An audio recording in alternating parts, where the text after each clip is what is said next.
रहमतुल्लाहि व बरकातहू।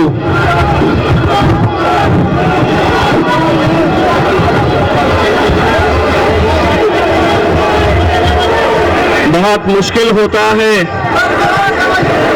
एक बार अकबर अवैसी साहब जब स्टेज पर आ जाते हैं तो और किसी को सुनना नहीं चाहते हैं आप लोग, लेकिन थोड़ी देर हमें भी बर्दाश्त कर लीजिएगा। भाइयों, पिछले कुछ दिनों से हैदराबाद के गली मोहल्लों में हम लोग जा रहे हैं, एक बार हैदराबाद की आवाम से इत्तेहाद की भीख मांग रहे। हमें यकीन है कि मजलिस इत्तेहादुल मुस्लिमीन जिस शहर में पैदा हुई है, इंशाअल्लाह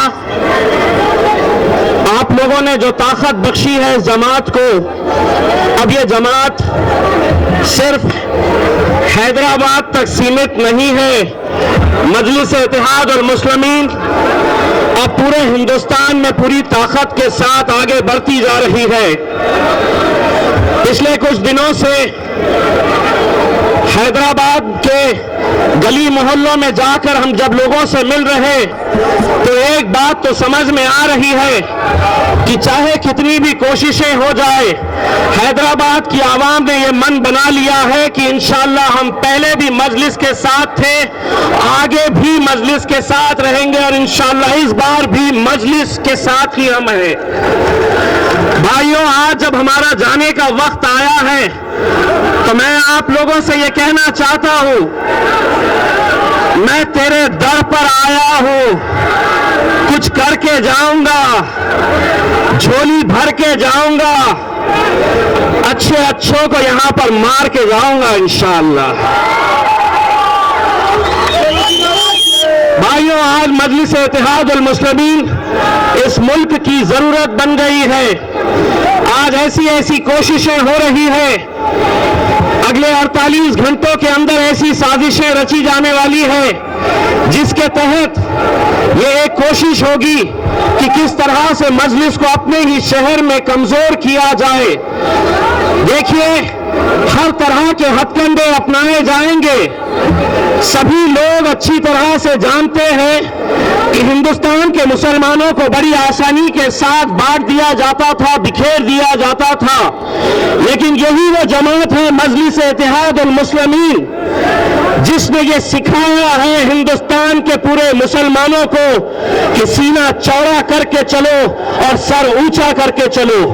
और ये जिसने सिखाया हमें उस शख्स का नाम है बैरिस्टर असदुद्दीन अवैसी और अकबर अवैसी साहब। पूरे हिंदुस्तान के मुसलमानों को उन्होंने ये सिखाया है, ये हिम्मत दी है कि लड़ो, अपने हक के लिए लड़ो, इंसाफ के लिए लड़ो। आज जो ताकतें हैं पूरे हिंदुस्तान में, अलग अलग सियासी जो जमातें हैं, अलग अलग पॉलिटिकल पार्टी जो है, वो इस कोशिश में जुटी है कि मजलिस को कैसे कमजोर किया जाए। हर ताकत का इस्तेमाल किया जा रहा है, हर तरह की ताकत, हर तरह के बल का प्रयोग किया जा रहा है कि मुसलमानों को कैसे कमजोर किया जाए। लेकिन हम इन तमाम पॉलिटिकल पार्टीज को एक बात बताना चाहते हैं, अगर ताकतें तुम्हारे पास हैं, अगर ताकतें तुम्हारी हैं तो कान खोल के सुन लो, खुदा हमारे पास है। ताकतें तुम्हारी हैं पर खुदा हमारा है। तुम जितनी चाहे कोशिशें कर लो, तुम ये बात अच्छी तरह से समझ लो कि तुम जितनी कोशिशें करेंगे, एक बार ये अच्छी तरह से समझ लो कि मजलिस इत्तेहादुल मुस्लिमीन की फितरत में कुछ ऐसी लचक है, तुम जितना उसे दबाएंगे इंशाअल्लाह वो उतनी ही उभर कर आएगी मेरे भाइयों, उतनी ही उभर कर आएगी।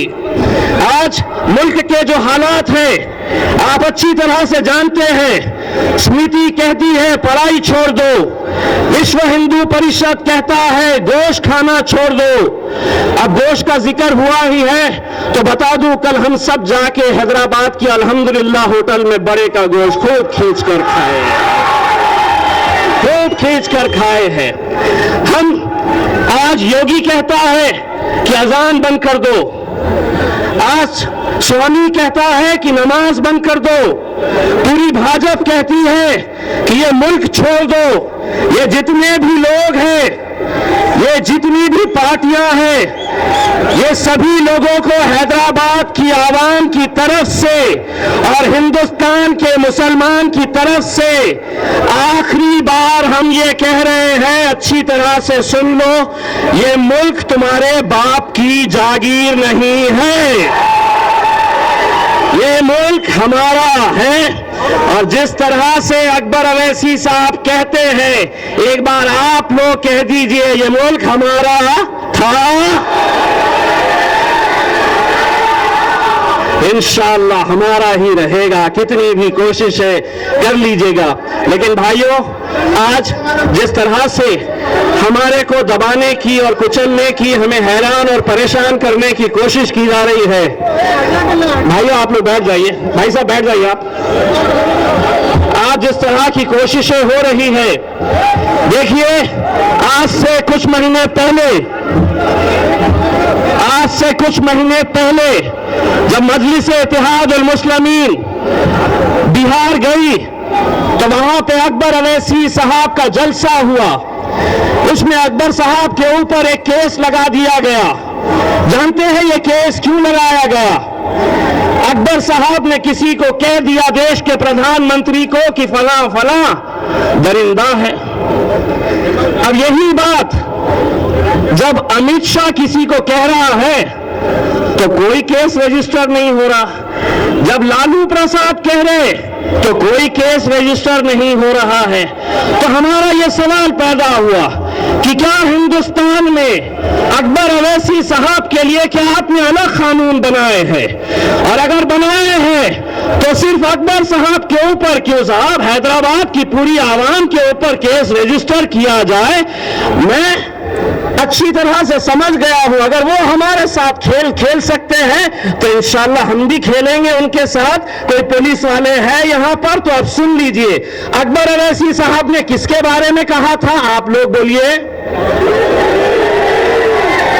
क्या कहा था?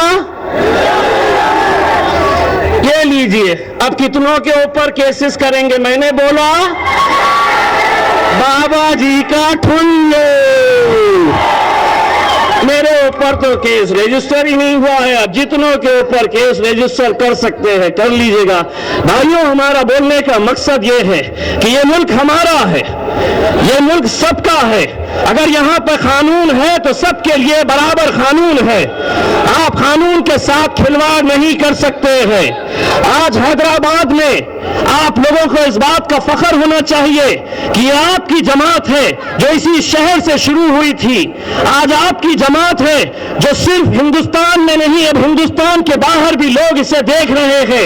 हैदराबाद का म्युनिसिपल कॉरपोरेशन का इलेक्शन पूरी दुनिया इस पे नजर लगाए हुए है। पूरे दुनिया का मीडिया यह देखना चाहता है कि ऐसा क्या मौजज़ा हैदराबाद में और हिंदुस्तान के मुसलमानों ने, ये दो भाइयों ने कर दिया है कि जिस जमात को, जिस कौम को बड़ी आसानी के साथ बांट दिया जाता, बिखेर दिया जाता, आज सिर्फ वो बैरिस्टर असदुद्दीन अवैसी साहब और अकबर अवैसी साहब के बोलने के ऊपर एक नई ताकत बनकर कैसे उभरे हैं, कैसी इनकी ये जादू चल गया है पूरे हिंदुस्तान में कि अब हम पूरी कोशिशें करते हैं। बड़े बड़े नेता यहां पर आते हैं और यहां पर आकर मजलिस को टारगेट करते हैं।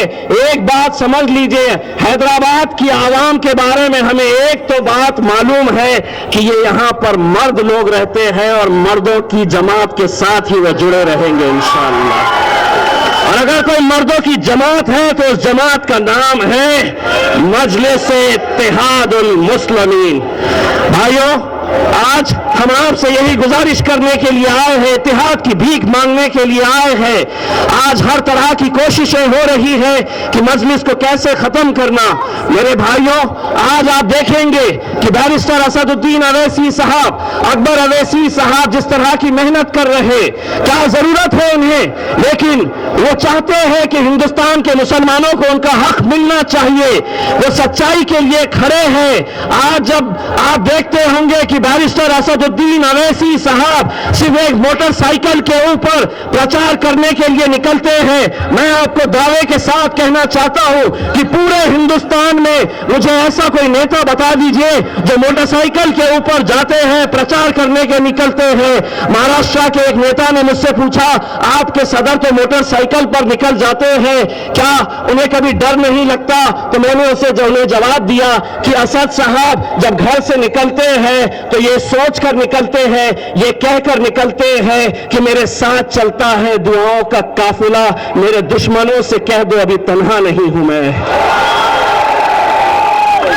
हम तो भाइयों बस आप लोगों से यही अदबन गुजारिश करना चाहते हैं कि 5 तारीख के दिन जब नतीजे आएंगे तो पूरा हिंदुस्तान इसे देखेगा। हम भी महाराष्ट्र में बैठकर इसे देखना चाहेंगे कि इंशाअल्लाह 5 तारीख के दिन हैदराबाद के आसमान में सिर्फ हरे पतंग नजर आने चाहिए। बहुत बहुत शुक्रिया। वाखिर दावाना अल्हम्दुलिल्लाह।